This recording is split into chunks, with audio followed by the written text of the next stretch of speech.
कहानियों की सौगात में आपका स्वागत है। श्री गुरु नानक देव जी की कहानी दाने दाने पर लिखा खाने वाले का नाम।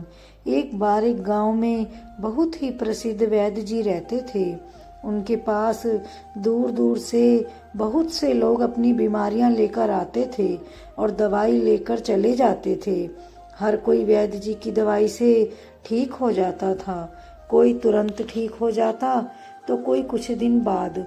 एक दिन गुरु नानक जी भाई मर्दाना और भाई बालाजी के साथ अपनी धार्मिक यात्रा करते हुए उस गांव में पहुंचे। विश्राम करने के लिए तीनों एक पेड़ की घनी छाया के नीचे बैठ गए और प्रभु का गुणगान करने लगे। बगल में मक्का के खेत थे। हल्की हल्की हवा चल रही थी, जिस वजह से मक्का की फसलें हिल रही थी। उनके हिलने से मधुर आवाज पैदा हो रही थी। नानक जी ने मर्दाना जी को भक्ति संगीत सुनाने को कहा। तब भाई मर्दाना जी अपनी सारंगी बजाते हुए अच्छी से धुन निकालते हैं और संगीत गाते हुए कहते हैं, जीना कितना सब तय है, मरना कब है वह भी तय, सोना कब और जागना कब है वह भी तय, सुख की घड़ियां कब आएंगी, दुख की घड़ियां कब जाएंगी, वह भी तय है। दाना दाना किसने खाना, किसके भाग्य में कितना खाना, सब कुछ तय है। लिखा गया है कि जो जैसा कर्म कमाएगा वो वैसा ही भाग्य बनाएगा। किसके भाग्य में कितना कुछ है वह उसका कर्म बताएगा। यह संगीत सुनकर भाई बालाजी सोच में पड़ जाते हैं और मन ही मन विचार करने लगते हैं कि सब कुछ पहले से कैसे तय हो सकता है। यह सवाल वह गुरु नानक जी से पूछते हैं, हे नानक जी, भाई मर्दाना ने संगीत में जो भी बोला है क्या वह सब सत्य है? क्या सब कुछ पहले से लिखा जा चुका है? नानक जी मधुर वाणी में बोलते हैं, हाँ भाई बालाजी, यह सब बातें सत्य हैं, लेकिन कर्म के अनुसार। भाई बालाजी, मैं कुछ समझा नहीं गुरुजी।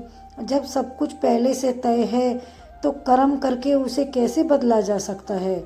अब नानक जी बालाजी को समझाते हुए कहते हैं, भाई बालाजी, यह सत्य है कि सब पहले से तय है, लेकिन जो पहले से तय हुआ था वह हमारा भाग्य ही तो था, जो हमारे कर्मों से बना था।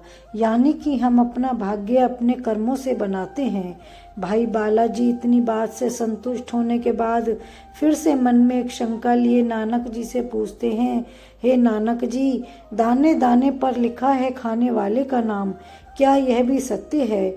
इस मक्का के खेत में जितने भी मक्का लगे हैं क्या उन पर पहले से खाने वाले का नाम लिखा है? तब नानक जी बोलते हैं, हाँ, यह भी सत्य है। सिर्फ मक्का पर ही नहीं बल्कि एक एक दाने पर खाने वाले का नाम लिखा है। इतना सुन भाई बालाजी तुरंत मक्का के खेत से एक मक्के से दाना निकाल कर लाते हैं और नानक जी से पूछते हैं, अब बताओ नानक जी, यह दाना किसके पेट में जाएगा? नानक जी तो ब्रह्म ज्ञानी थे, वह भूत भविष्य सब जानते थे, सब देख सकते थे। इसीलिए नानक जी मुस्कुराते हुए बोलते हैं, भाई बाला, यह दाना तुम्हारे पेट में नहीं जाएगा। यह सुन भाई बालाजी कहते हैं, नानक जी, यह आप क्या कह रहे हैं? दाना मेरे हाथ में है और भूख भी लगी है, फिर भी आप कह रहे हो यह दाना मेरे पेट में नहीं जाएगा। नानक जी फिर से मुस्कुराते हुए बोले, हाँ भाई बाला, यह कुदरत का नियम है कि दाने दाने पर लिखा है खाने वाले का नाम, और यह दाना तुम्हारे पेट में नहीं जाएगा। इतना सुन भाई बालाजी तुरंत दाने को मुंह में डाल लेते हैं और कहते हैं, लो, मैंने कुदरत का यह नियम तोड़ दिया। भाई बालाजी दाना जैसे ही निगलने की कोशिश करते हैं तभी दाना उनके गले में अटक जाता है और भाई बालाजी की हालत खांसते खांसते खराब हो जाती है। सांस लेने में भी तकलीफ होने लगती है। बड़ी मुश्किल से बोलते हुए बालाजी कहते हैं, गुरुजी कुछ करो, बहुत तकलीफ हो रही है। गुरुजी भाई बाला को तुरंत गांव के वैद्य के पास ले जाते हैं। वैद्य जी मुर्गियों को दाना डाल रहे थे। गुरुजी वैद्य जी को सारी बात बताते हैं। तब वैद्य जी भाई बाला को एक नक्सीर सुंघाते हैं, जिससे भाई बाला को जोर जोर से छींकें आने लगती हैं। छींकों के इस दबाव की वजह से भाई बाला के गले में फंसा हुआ मक्का का दाना निकलकर बाहर जमीन में गिरता है। दाना जमीन में गिरते ही वहां एक मुर्गी आती है और उस दाने को खा जाती है। इस तरह दाना मुर्गी के पेट में चला जाता है। यह देख भाई बालाजी को गुरुजी की बातों पर विश्वास हो जाता है कि दाने दाने पर लिखा है खाने वाले का नाम। तब भाई बालाजी गुरुजी से माफ़ी मांगते हुए कहते हैं, गुरुजी मुझे माफ़ कर दे, मैं मूर्ख आपकी बातों पर शक कर रहा था।